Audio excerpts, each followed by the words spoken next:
So after whisking the batter, I added 225 gram of flour.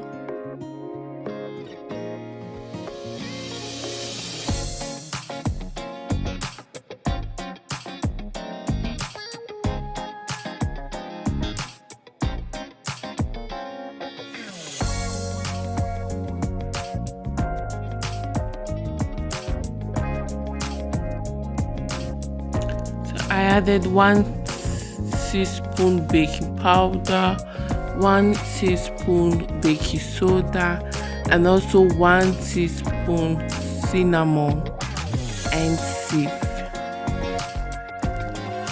After sieving, it's time to mix the mixture together. So you have to mix very well to get this thick texture. And please don't dilute it when you get this thick texture after mixing. This is how the cake batter is supposed to be.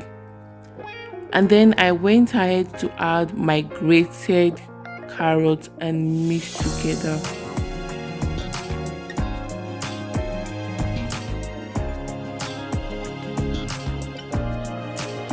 The batter is almost ready to go into the oven, so I added half cup of raisin. The raisin is optional, you can add it or not to your cake.